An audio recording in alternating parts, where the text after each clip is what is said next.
Hello and welcome. I'm Tom Switzer. Always great to have your company. Now, it's 6 p.m. on Sunday, May 24, on the US East Coast.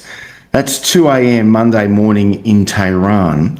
Tonight, the emerging Iran deal. Now, according to Fox News, American officials believe a framework agreement with Iran is now 95% complete, although negotiations reportedly continue over the precise language concerning the nuclear program and the reopening of the Strait of Hormuz. We're also told that President Trump has made it clear that his instinct is to allow several more days for negotiations to continue before making any final announcement. So much remains uncertain. The situation is fluid. The diplomacy is incomplete, and there are enormous political stakes, not merely for Washington and Tehran, but for Israel, the Sunni Gulf states, the oil markets, the global economy generally. My guest is Professor John Mearsheimer from the University of Chicago. John, always great to see you. Great to be here, Tom. John, so much is up in the air, but let's try to give people a clearer sense of where things stand. And what this tentative agreement may actually look like. The first thing that people want to understand is that the question of whether or not you deal with the nuclear issue up front, or you set a basic framework in place and put an end to the war and open the strait first, and then later turn to the nuclear issue, is of central importance here. And the Americans have a deep-seated interest in dealing with the nuclear issue first, because once they get the nuclear issue off the table to their satisfaction, this is to the American satisfaction, then they can play hardball with the Iranians on the other issues. But the Iranians have the exact opposite incentive, which is to get a peace in place or a meaningful ceasefire in place and get some other benefits up front, and then turn to the nuclear issue later, because the Americans will then have lost some of their leverage. So the two sides are going back and forth on when exactly to deal with the nuclear issue. And when the reports first started coming out about 12 hours ago as to where this was headed, it looked like the Iranians were going to get their way, that the war was going to end, the shooting was going to end, the strait was going to be opened, the two blockades were going to be brought to a conclusion, to be more specific. Iran was going to get its frozen assets back, and there was also going to be sanctions relief on Iran so that it could sell its oil in global markets. But the nuclear issue and the future of the strait was put off to the second round of negotiations. And at that point, everybody, including the Americans, appeared to be quite optimistic about settling the conflict. What's happened now, and this is quite clear when you listen to President Trump speak at the moment, is that the Americans want the nuclear issue to be dealt with in good part now. And this is obviously the result of pressure from hawks in the United States and from Israel, because the Israelis and the hawks want the nuclear issue first. Well, John, on that note, Haaretz, the prominent Israeli newspaper, reports that Trump will only sign the Iran deal if it eliminates the nuclear program. And it goes on to say that Israeli officials believe Tehran's leaders are misleading the US negotiating team on this very issue. Well, initially, it looked like the Trump administration had conceded the Iranian demand that the nuclear issue be put in the second set of negotiations. And what you're just reporting, Tom, from Haaretz moves the nuclear issue up. Now, let's assume that Trump sticks to his guns. If he does that, almost all of the issues have to be dealt with in the first round of negotiations once you move the nuclear issue up. For example, the whole question of the future of the Strait of Hormuz, whether Iran and Oman are going to control that together in the future, was initially left to the second round. 12 hours ago, it was going to be a second round issue along with the nuclear issue. But if you move the nuclear issue up front, because of its importance to all of the parties in this agreement, everything else has to be brought into play. And once you do that, Tom, you're dealing with a lot of moving parts. Well, on the Strait of Hormuz, the Secretary of State, Marco Rubio, who's been in India in the last few days, he's made it very clear that there'll be no case for tolls, that Iran will not be able to impose toll levies on traffic. That could be a game changer, couldn't it? Yes, it could be. And there are two other big game changers in there. One is the nuclear issue. Yes. And just to be clear, for the sake of the audience, there are two issues at play when you talk about the nuclear issue. One issue is the question what you do with those 440 plus kilograms of highly enriched uranium. The Americans and the Israelis want that highly enriched uranium removed from Iran. And the Iranians don't want to do that. The Iranians are willing to weaken it so that it's no longer highly enriched, but they don't want it moved out of the country. The second big issue is how much nuclear enrichment capability is Iran allowed to keep in place. The Americans and the Israelis would like to see all that nuclear enrichment capability in Iran wrecked. The Iranians, of course, say they have a right to keep that capability and don't want to see it wrecked. What distinguishes that from, say, the Obama nuclear deal that was negotiated in 2015 and which, of course, Donald Trump scrapped 3 years later? Well, the fact is that the enriched uranium at the time was removed from Iran and it was sent to Russia. Russia, yeah. However, the Iranians were allowed to keep their enrichment installations intact. They could not enrich uranium to a high level. That was very important for the United States and to a lesser extent for the Israelis, but they could still enrich, and the enrichment infrastructure was kept in place. Now we're talking about eliminating that enrichment infrastructure altogether, and the Iranians refused to do that. So that's another, significant point of contention.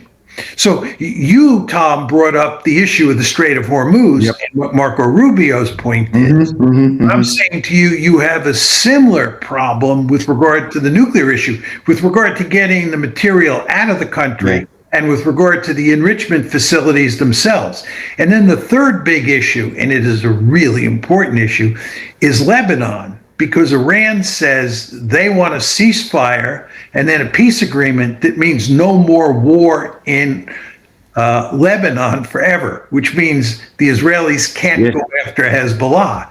And it doesn't take a genius to realize that the Israelis are not going to be happy about that. How do you square these circles? The nuclear issue, the Strait of Hormuz, and Lebanon, big issues. But if broadly these reports are correct, John, that we have a regional ceasefire, there's sanctions relief, and there is eventual negotiations over the nuclear issue and the Strait of Hormuz.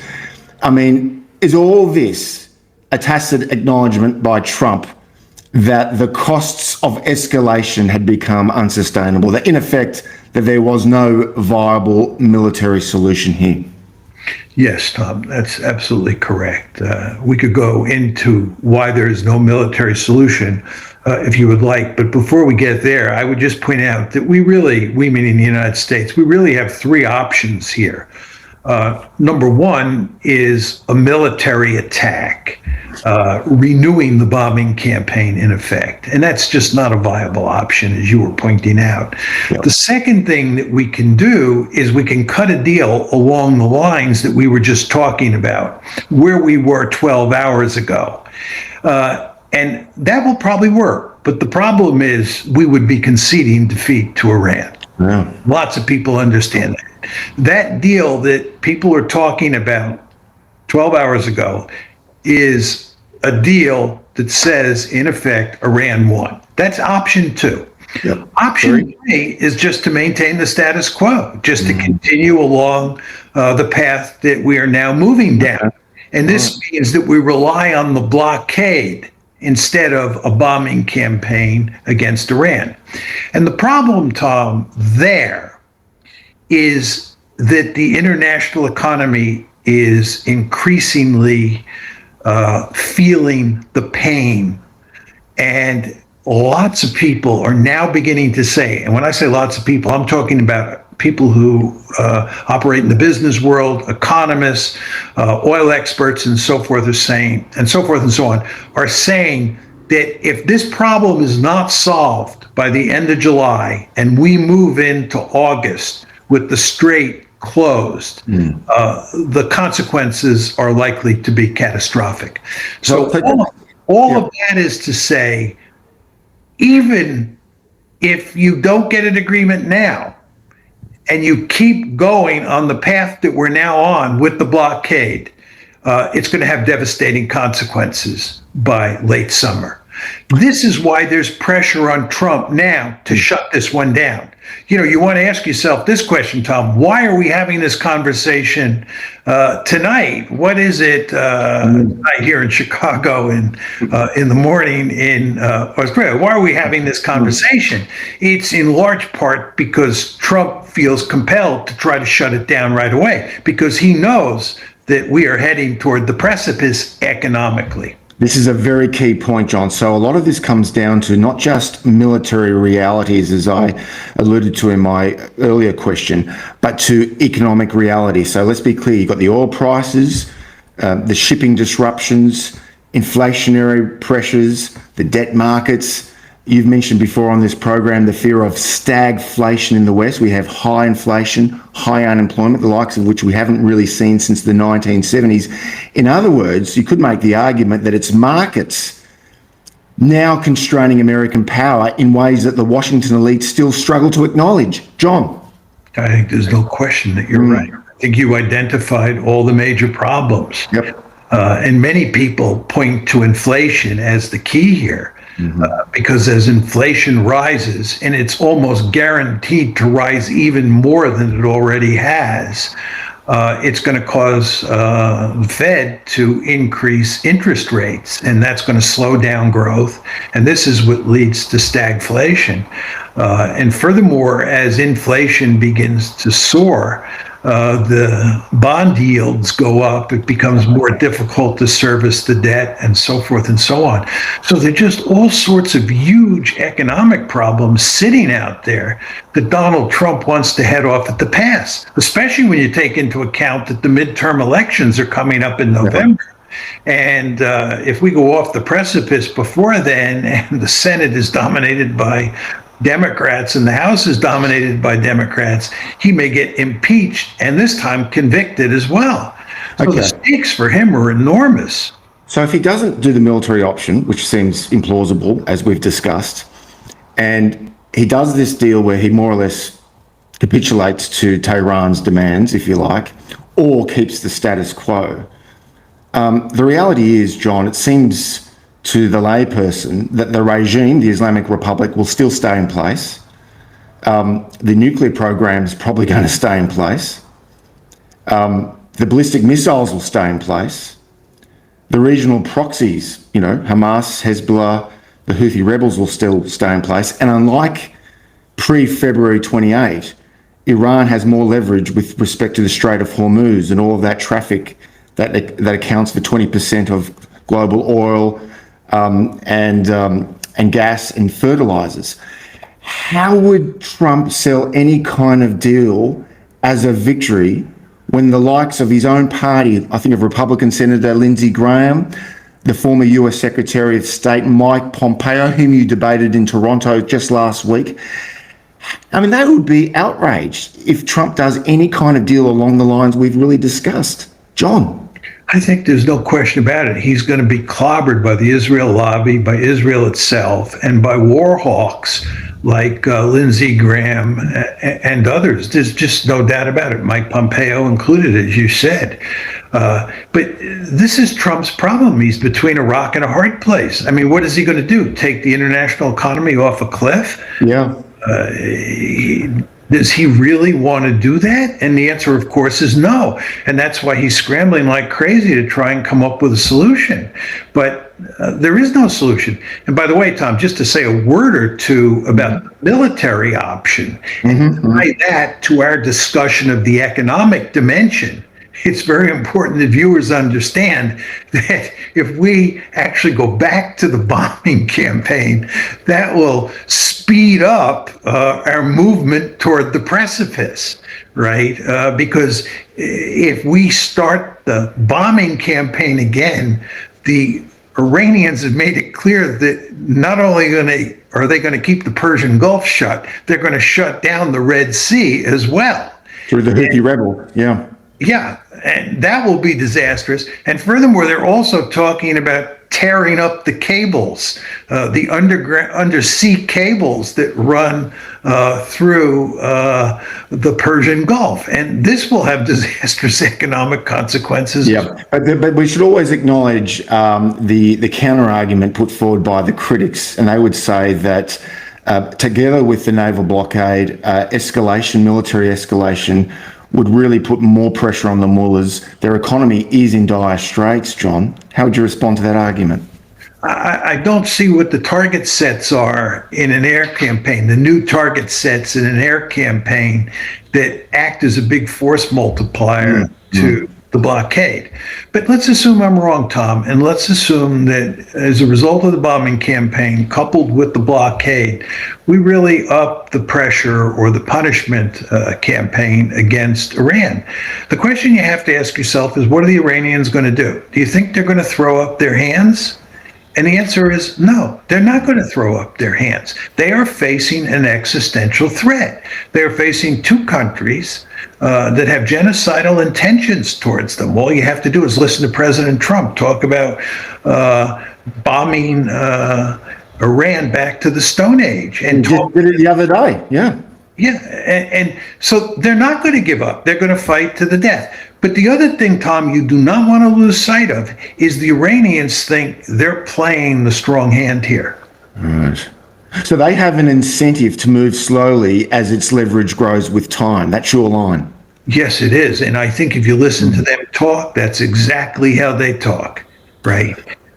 President Trump, by the way, this morning here, Chicago time, 12 hours ago, he was talking about wrapping this one up quickly. He's now talking about going slowly because pressure's been brought to bear on him. And he is saying, President Trump is saying explicitly that time is on our side, on America's side. But I believe he's dead wrong. Time is not on our side. Time is on Iran's side.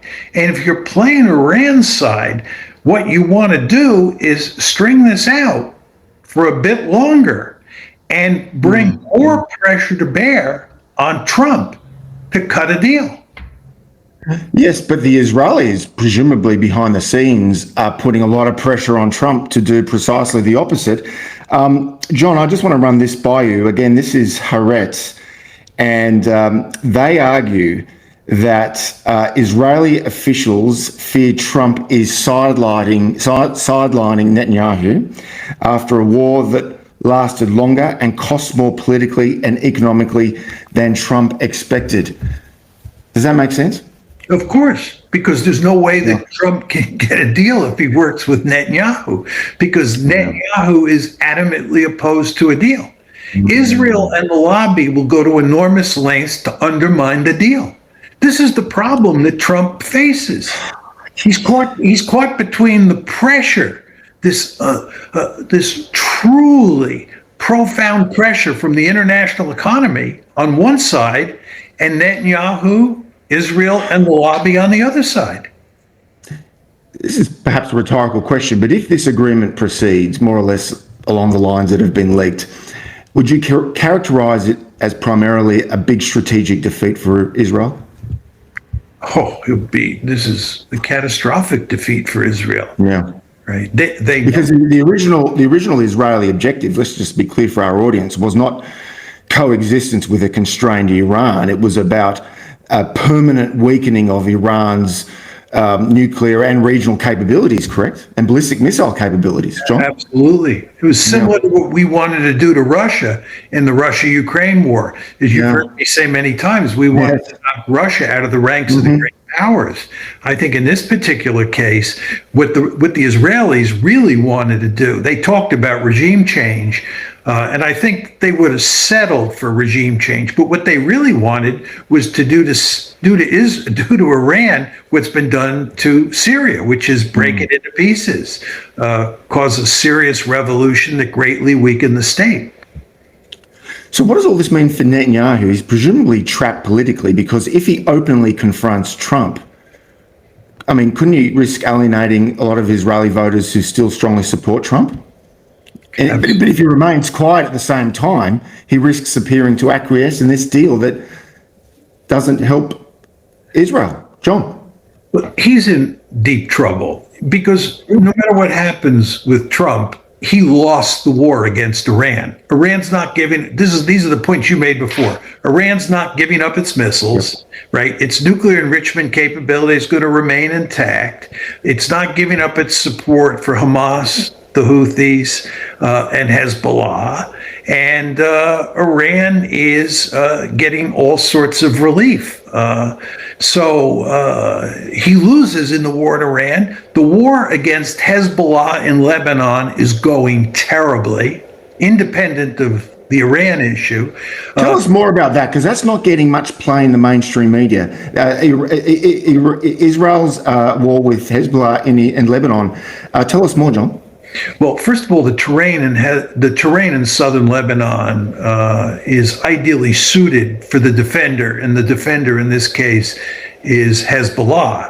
And when the Israelis went in there in 2006, they got clobbered by Hezbollah, because Hezbollah used the terrain in southern Lebanon to ambush Israeli armored and infantry forces. But what's changed since then that makes Hezbollah even more effective is the coming of drones, because Hezbollah is using fiber optic drones. Those are drones that are very hard for the Israelis to jam, to deadly effect. So the Israelis have been suffering significant casualties in southern Lebanon. And the other dimension to this, Tom, is that Hezbollah is firing every day large numbers of rockets and missiles into northern Israel. You remember a number of months ago, it looked like Hezbollah had been defeated. Israel had won a great victory. The table has now turned, and Hezbollah is back on its feet, and it's causing the Israelis huge problems, not only inside southern Lebanon itself, but also in terms of bombing North Israel.